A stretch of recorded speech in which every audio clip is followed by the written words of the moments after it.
This is Big Man Tyrone, and you're about to watch the MtG Cabal cast with your hosts, Woad, Thirsty, and Reptar. Sub to us on all your podcast networks at MtG Cabal Cast and YouTube. All right. Well, welcome, guys, to the newest episode of the Cabal Cast. You got me and Rep as usual. This week, we're going to get into what's kind of been the driving force for Magic for the last couple of years, which is like grassroots, community-driven formats. We had old school last year, so this year we're going to cover pre-modern and middle school. Yes. What the differences are between the two and what you should watch out for depending on which one becomes more popular. So let's start it off. All right. So the first format we have, just because it's the first tab I have loaded, is pre-modern. And this is the European version. Timeline-wise, I believe this is the first version to appear. And the rule set for pre-modern is very similar to that of middle school in regards to set legality and a banned and restricted list. Though when it comes to card art, they're a little more strict, kind of like the 93, 94 format. They like you to own the cards for that era that you're going to play with. And when it comes to something like this format where you're not playing power, you're not playing duels, that's not too much of an ask, you know? But when you have cards like Lightning Bolt that were printed outside of that with what some people might consider better art in regards to the M10 or Play Rewards versions, it's whatever. Yeah. And one of the big things that we have with pre-modern, as I just scroll down through the ban list, is we see things like Tendrils of Agony is on here, Necropotence, we have Grim Monolith, Brainstorm, and a lot of these cards will kind of fall between the formats, but things like Force of Will, driving card in old school, in Legacy Vintage, and in middle school is banned in this format, which creates a different metagame. Yeah. We also have Tendrils of Agony, which is banned in pre-modern, again creating a little bit different of a metagame. The consistent ones, are going to be the anti cards, but I think. Or sorry, go ahead. I didn't mean to interrupt you. My apologies. Oh no, it's fine. And they have a watch list, which is really nice. Right now, it's just Yawgmoth's Bargain, as we saw when we went by. But basically, these guys have their eye on the fact that Storm is really powerful. Otherwise, kind of anything goes in this format.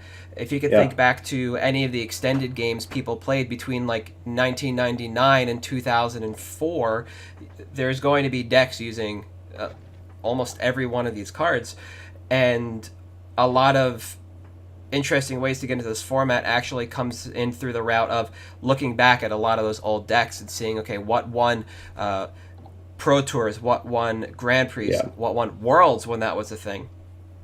Like, you can go back and you can take a look at the Tinker deck that John Finkel played, and while everything is legal for that deck in pre-modern, good, bad, and different, it's a great place to start. Tinker is also banned in middle school. Which is interesting because, like you said, you have this. It creates a completely different metagame because cards that are also legal and pre-modern that aren't in middle school, Dark Ritual. Yes. So you have some access to fast mana in this format, but you don't have Dark Ritual into Necro. No. You just have Dark Ritual into Yawg Bargain, which is on the watch list. Yes. Rightfully so, I think. The card is completely busted in half. Oh, absolutely. And you have mana positive rocks, like unequivocally. Grim Monolith is banned in pre-modern. Yes. Grim Monolith is illegal in middle school, but Mana Crypt and Mana Vault are banned. So it creates this diverse metagame where you have a little bit of exploitation between the two, the most notable of which for me is Recurring Nightmare and Survival being legal in both formats. Yep. That is, like, the fact that Rexer as an engine just runs around unchecked is insane to me. Yeah. But I get right now the formats are in their infancy. That may change. It may not be good enough. I think that, to me, the one that I could see it more rationally being legal in is middle school, because middle school has a force check. Yes. So you don't have Dark Ritual, so you can't, like, turn one a Necro. Necro, which is legal, by the way, in middle school. Yawg's Bargain is banned. But it's just seeing the European and American schools of thought in Magic. Oh yeah. The European is, much more freeloading. We like eternal formats. We like doing crazy things, and that's fine. Whereas the American school is much more of the, like, we want to do slightly unfair things, but we want to be reasonable about it. Mm-hmm. And that's always been kind of interesting to me to see that dichotomy. Oh yeah. And we can actually see that through deck lists for these events, because a lot of what we've been doing over the last couple of weeks is mulling about, okay, we don't know which one of these formats is really going to be the one to take off. This is one of those Betamax, VHS, HD, DVD, Blu-ray kind of arguments, but we don't have a larger entity to tell us which one to stick with, right? Yeah. So do we look at overlapping elements in these formats that are underpriced, or we just kind of stick to our guns and go with, let's say, for us, because we're located in the U.S., we go with Middle School because that's backed by Eternal Central. And they're kind of the reigning authority in the U.S. for 93, 94 as well. People play by the EC rule set, because it's a little more lax, especially when it comes to card editions and art, like we talked about. Yeah. And what we notice when we look at the European metagame is that there's a lot more control in that format because you don't have Force of Will to just easily splash. People are dedicating to control decks instead of playing things like Counter Rebels all over the place or Counter Sliver. So you have a deck like the one I have up at the top here, 4-color control that runs Absorb, which is interesting. And, Counterspell, Direct, Accumulate Knowledge. The Reflecting Pools and as many pain lands as the deck can squeeze into a 4 or 5 color shell. Go down the page. We do actually have a Storm deck that runs Brainstorm because Tendrils is banned. It still has Cabal Ritual and Dark Ritual because this is a different format. And Reign of Filth with 4 Bargain and 4 Ill-Gotten Gains. This isn't the kind of Storm deck we see in Middle School. Middle School, It's a little tighter. It's a little more kind of Legacy-esque in that regard. Yeah. And then we have creature decks in the pre-modern format. We have Elves, which doesn't exist yet in Middle School, and that's not because of the fact that something is banned in this list from one to another. And I believe under this we have Goblins as well, just mono red, not even Goblin Bidding, a combo deck. Yeah. It's just because the ban lists are shaped the way they are, there are these two disparate formats. And it's made things a little interesting for us, especially when we're looking to move in and say, okay, if we want to play this format, ourselves, and we want to play, decks that we like, what do we need? How can we get ahead of this and pick things up? And it's like, okay, do we want to double-edged sword and pick up stuff that we know will go up in time with the idea to play it, or do we just buy stuff to hold? Do we go in on gold border cards? Because you can do that in the U.S. In Middle School. Yeah. And that's kind of created this interesting dichotomy for us. So with pre-modern, we have that interesting ban list that was also done nicely in images compared to the Middle School ban list, which is just kind of a heinous text list. And we have American laziness at its finest.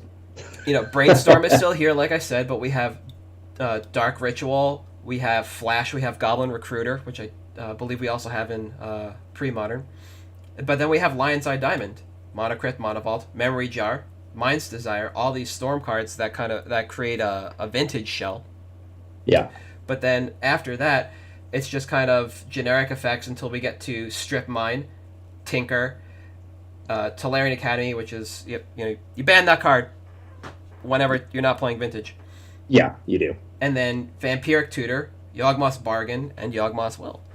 And this creates a much different format because you have that force check, and because you have a lot more of the fast mana available with Grim Monolith. Yeah. And it allows mud decks to exist. The John Finkel Tinker deck that I mentioned earlier, despite the fact that Tinker is banned in Middle School, you can still power out a Phyrexian Colossus or something just as equally dumb. Yeah. Stifle is legal in this format. You can play a Phyrexian Dreadnought. Stifle Knot. Yeah. How did I not think of that? Yeah. And the US format, we had an event at the Mythic Championship on Friday night. Yep. And we look at these decks, and we have 2 Oath decks. We have Reanimator decks, which seemingly don't exist in the European metagame right now. Or if they do, they're not really represented. Land still. Survival decks, which are huge. That card is insanely expensive right now. Yeah. compared to what it does.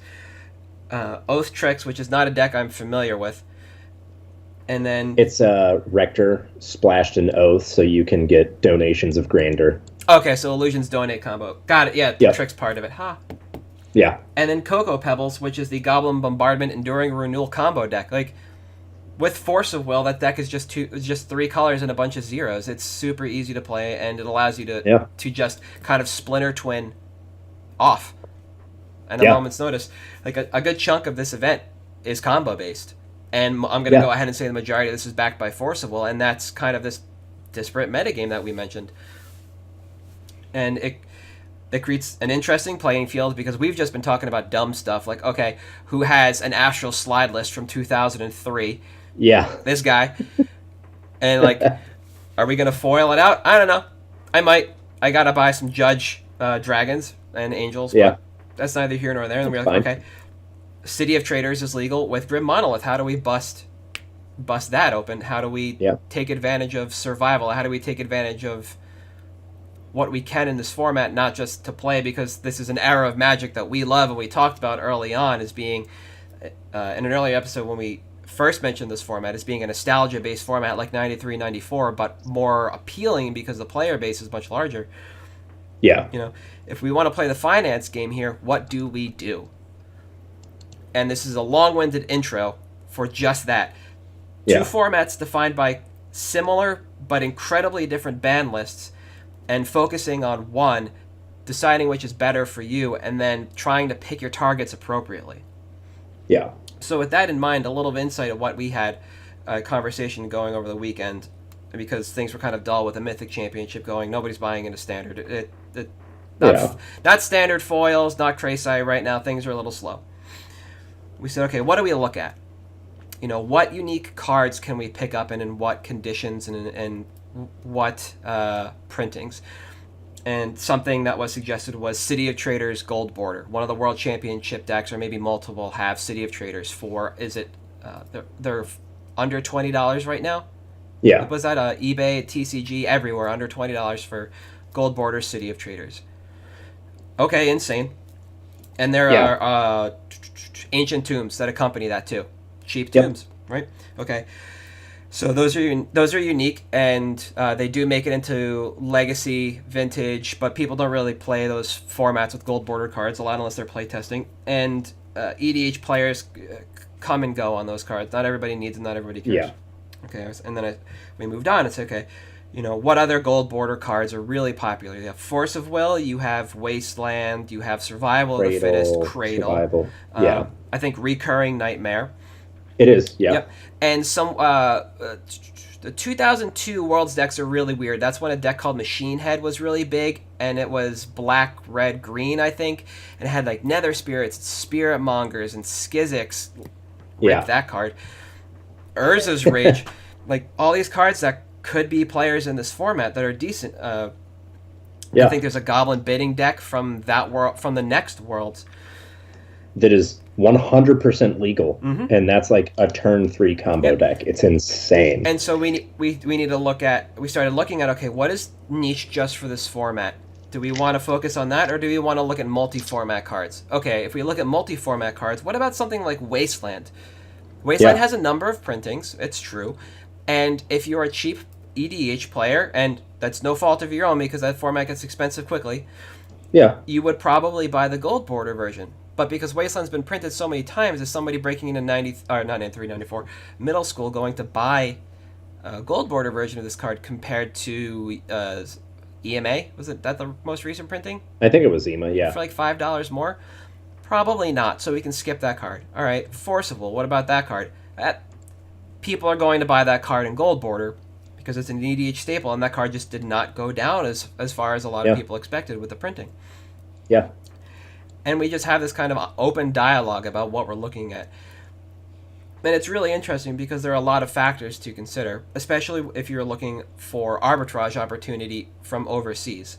I haven't really looked into MKM, but I believe we have had a number of people, and I don't know if you have, Jason. Have you taken a look at MKM yet?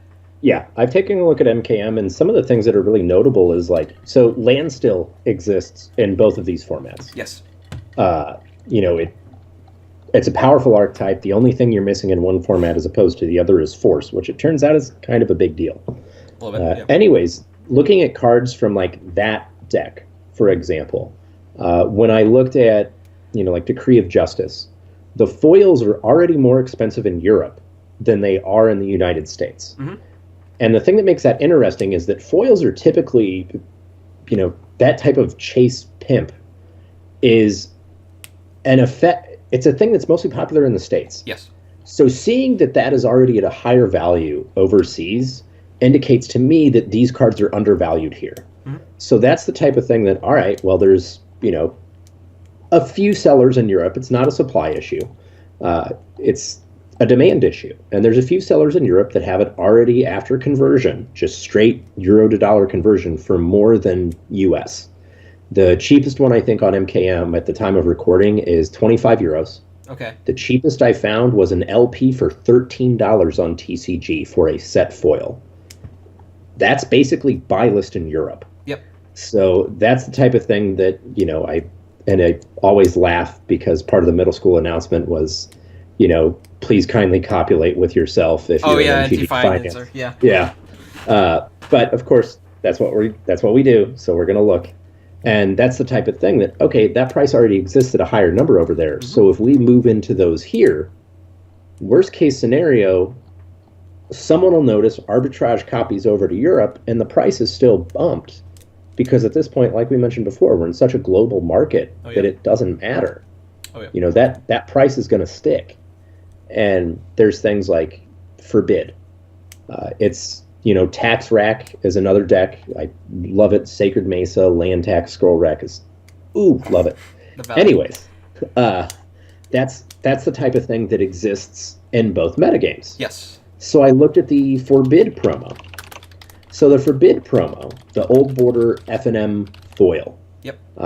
Currently, there are between LP and near mint 29 prices on TCG. That's right now. Mm-hmm. There are over 100 when I checked MKM. Granted, it was yesterday. That could have changed. Over there. And they're a little bit lower than the U.S. price. Interesting. Probably a supply thing, obviously. So that says to me Forbid might not be a good target. Yep. Because if that doesn't take off here, if the format just doesn't happen here, then there's no out. Yeah. Granted, both formats exist, but I don't really think, for me, it didn't make sense to do it. Like the cheapest LP on MKM right now is 9 euros. Okay. The cheapest on TCG is $18. Oof. So it doesn't make sense to move in on it. Yeah. Because there's just way too many over there. That's a card that's most likely, if I had to guess, and I'll check now, floated by EDH. Oh, it absolutely is. Yeah. By backable counter spell, I think there's 2 of them. Forbid is one of them. The other one was the Gotcha spell from Unhinged. Yeah. Or whatever it was that had that. Yes. 7,000 decks according to EDH Rec, which is not an amazing number, but it is played in a variety of decks. Yeah. So those are the type of things that I look out for. And when I notice that, especially in the European metagame, because for right now, love it or hate it, this is starting like old school. Oh, yeah.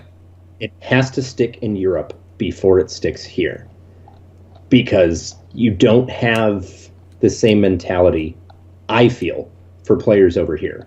It's not necessarily always about having fun. A lot of players here are playing it to, chase their dream. Yeah. They want to spike an event. You're not going to see a lot of people, besides old heads that were already going to kitchen table this stuff anyways, that are going to do something with that.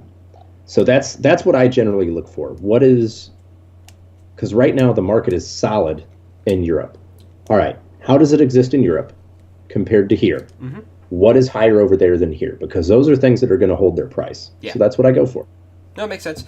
And one of the things that we saw, because you were at the Mythic Championship this weekend, was in cases foil fetch lands from Onslaught, mm-hmm. and every foil pain land available, just in and out of cases, or not there at all, at an event that generally would, should, or could have them. Yeah. And you mentioned, and we put this out in a tweet, if you were following us, that these were mainly going to European vendors. Yeah. So it's the type of thing that they clearly love. Yep. And it's a market that's solid there. It's consistent, so there's no reason not to assume it's going to stick around. Yeah, and that is a little bit of a contradictory statement when we talk about like something in the neighborhood of the decree of justice pimp. That is a card that is seen in pre-modern, as are the fetch lands and pain lands, but the fetch lands and pain lands do more. They're in alternative formats as well. It's not like a niche thing for this yet. There are vendors that are probably trying to get ahead, and we have no clue as to the temperature in Japan for this format either. I haven't seen any results yet. I have not either. It took Hararuya, one of the only other large tournament organizers I know, to host Frontier events, to jump on that bandwagon by about a year. Yeah. And so things could be going, we just don't know yet. Yeah, that's very true. When speaking of the Forbid F&M promo, that is one of the things that we did comb through as well. We pulled up a list of not arena promos, but F&M promos from all time, and basically looked through and said, what is in this format, what looks underpriced compared to utility, and what goes in any deck that's either A, competitive right now, or B, could be competitive moving forward. And we found things like Ravenous Baloth has an F&M promo that was super cheap. Anathemancer's not playable. That's one I remember. Swords is Infinite. We know Brainstorm does, but there's Memory Lapse, which has an F&M promo. Circular Logic is already expensive, but that's because of Pauper. Yeah. And I believe Goblin War Chief, the one from Scourge, has an F&M promo. Goblin Ringleader has an F&M promo. These guys are currently underpriced. Yeah. Compared to utility within this format, I might add. And that's an interesting list to comb through for finance.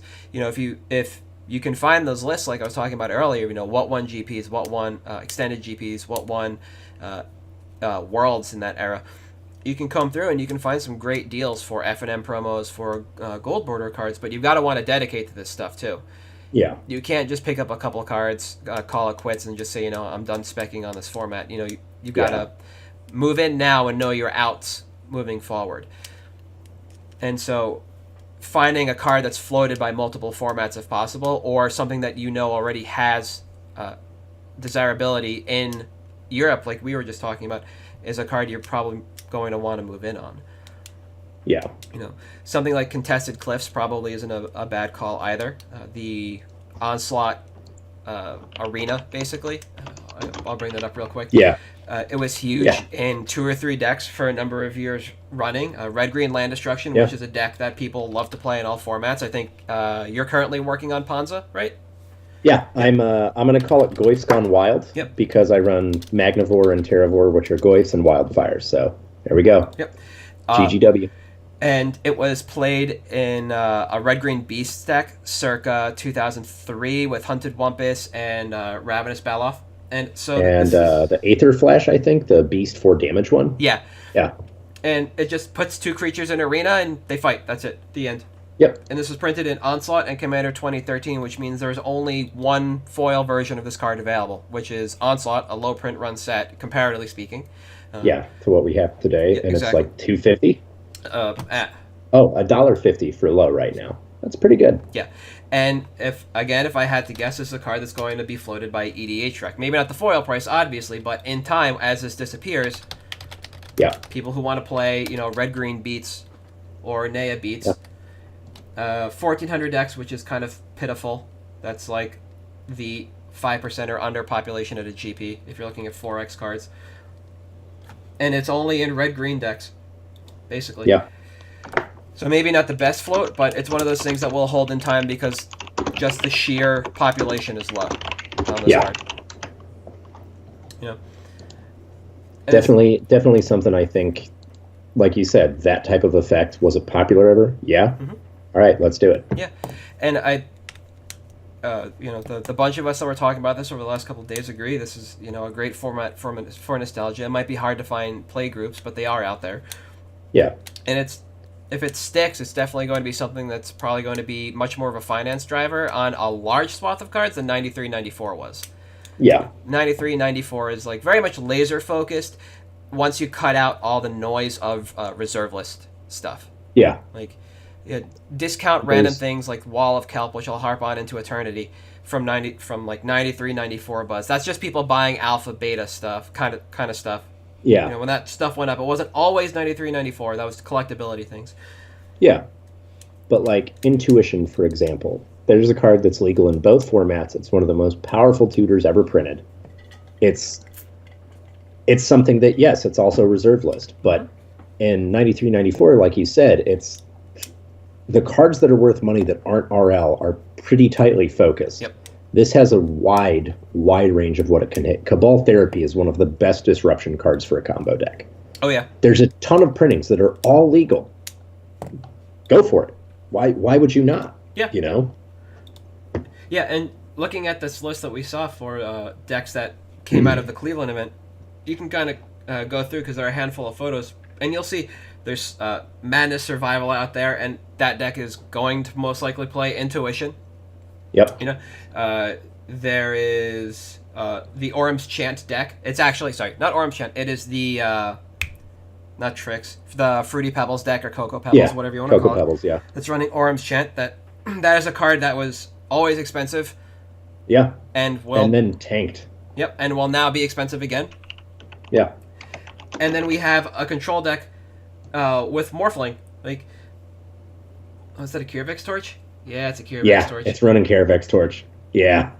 Yep. There's another one. People don't know that card exists. No. That's, you know, it's an uncommon and a high print run for the time set, but it might go only from 5 to 25 cents, but hey, that's the type of fallout that you're looking at from this stuff. Is the floor on a lot of that old stuff just increases, and that's how it works. Yep. And so you gotta pick and choose wisely. Pick the format that's most relevant to you, and then from there figure out what you want to do. Do you want to play the format, or do you want to invest in the format? If you want to invest in the format, what does the ban list tell you about that format? And start to build your own opinions and your own thoughts about this format, because it is like wild and crazy. Yeah. And I hadn't gone through this page of deck lists yet. The results set yet. And I think it's going to be hard to see. But I've got two photos up. One is of Red Green Survival casting a Ravenous Baloth, and the photo below that is the Sutured Ghoul combo deck. Yeah. With City of Traders on the battlefield. Both of these cards we just kind of took a shot in the dark on based on what we knew people like to play in this format. Yeah. And this is going to take some research for people. It's going to take time. I said the other day, like, I want to start moving on certain things in this format, not just so I can play them, but as a finance, because it's a finance driver as well. I just haven't taken the time to really sit down and learn what these separate ban lists that create two wildly different formats are doing to the finance drivers on this. Yeah. What do they mean in the long run for things? And that's a big hurdle to get over, and that's definitely something that you need to spend some time on and read through this. Eternal Central isn't just the only place you can find results for this format. Eternal Central is just the place that happened to run this event that we're looking at, and the last one maybe a month ago that was publicized. Yeah, they do have, if you follow them on Twitter, it's Middle School Magic is the Twitter account. Okay. They actually post when they're doing these pop-up events. Yep. There is one coming up on the 9th in Chicago that they're doing of March. So that's your spot to see it, basically. Yep. That's where you're going to find out, and I think that's great. Yeah. I just brought up the Middle School Magic MTG hashtag, and sure enough, here's this event, and then slightly below that is our hashtag for middle school. Yeah. Shameless plug. And then it's just a bunch of photos of the format, and this is kind of how 93-94 grew. Just a bunch of grumpy old guys coming together to drink beer and play this incredible format. Yeah. And there's, look at what 93-94 did to the financial aspect of this game. Sure. Power was rising a steady, 10, 15% a year. Power prices almost doubled over the course of a 6-month span. Yeah. In March last year, I bought a Lotus for $3,100. In August, I sold it for $52. Yeah. Like, that's insane. Oh, and absolutely. That's the type of thing you can see happen here. And we're just trying to, hey guys, pay attention to this. Get ahead of it if you want to, because this is the reality. Yeah. EC's great, but they can't stop the financial side from getting there. Money is tied to this game forever. Oh, absolutely. And, this is definitely kind of a vomit of information, but that's really how this format is, because it's a lot of bouncing back and forth. The moment you dedicate to one, you're just kind of stuck to it. And trying to understand both and provide that information kind of creates this just constant flow of seemingly noise. So, thanks for sticking with us. And as things happen, we definitely want to keep talking about it and touching on this topic, because this is a format in its infancy. It will be a driver, and there's going to be a lot of interesting things going on. We have a Pauper event at GP or Magic Fest LA. Is it this weekend or next? It's coming up. People are already abuzz about it like they were when it was announced. And Channel Fireball has been amenable to holding non-sanctioned format events at their previously GPs, and hopefully now Magic Fest, as long as enough people ask. So if you follow that hashtag, you follow the Twitter accounts, you start seeing people petition CFB on social media for these events, they might start popping up at Magic Fest. And it only takes one or two before a lot of players move into this format, and a lot of these staples just kind of skyrocket. Yeah. So, better. I don't want to say better late than never, but this is the kind of thing where if you're remotely interested in this format, we're at now's the time. Yeah, we're at that point. Now is the time. What's the saying? The best time to plant a tree is 6 months ago. Yeah. After that, it's today. Yes. So here's your today, guys. Yeah. So, and then with that, we're just gonna kind of call things here, and we'll toss out our picks on the way out. And so on Friday, we tossed some picks out there, and I had kind of an epiphany. I was thinking about somebody else's picks, another podcast picks, and that was that Paradox engine might be underpriced right now. And I did a little digging, and I found out that you can actually arbitrage as of my posting from TCG Player directly to Card Kingdom for several dollars profit. There's maybe about 15 Paradox engines floating out there below Card Kingdom's buy list price. Yeah. It was Friday at 10:29 in the Patreon Discord. Yeah. Another shameless plug. Yeah. I made that call, and I don't know if the copies are still kicking around on TCG Player. I just kind of set it and forget it. But looking at the price, there's a steady hold on it right now. It's probably floating. If I had hit TCG Player, probably about 16, not the 18 that MTG Stocks is showing us right now. Yeah. But it ran up from below 10 to 15 in its holding. This is a card that has 1.5 printings. It's got a masterpiece. And outside of another Commander-style set where they want to do another artifact deck, they didn't get punished for the Saheeli deck. We're probably never going to see this card again. It's going to be like Rings of Braithheart. It just does too many weird things to put in another format. Yep. Especially another artifact-based format. So between now and the end of Forever, this is at minimum a $25, $30 card. Just because if you have rocks out in play already, you land it, that's game over. Yeah, you win pretty quickly thereafter. Yep, it's a card I use in the engine of my Bosch deck. And nice. Just with this in mono brown, you can draw infinitely, you can deal infinite damage, and you can't play Vault. So no. Yeah. You can't take infinite turns, but you can do all the important things infinitely with this card. Everything that's important in EDH you can do. And if the card Kingdom buy price tells you anything, it's that this card is being bought, it's being used, it's being played, it's organic demand, it's not nobody's making a run. And at some point when stock dips down low enough, we'll see that CK buy list go well above 20. Yeah. It's currently, for those sticking around, still $12.50, which is technically below the price. Yeah. Or is below TCG low. But the foils are $23 for the pack foil and $24 for the pre-release, which is equal to TCG low right now. So still pretty solid. Yeah. My pick, sort of shoehorning into our discussion today, and I touched on it a little bit last week with my pick. My pick this week is the Deckmaster version of Necropotence, however you want to say it, whatever.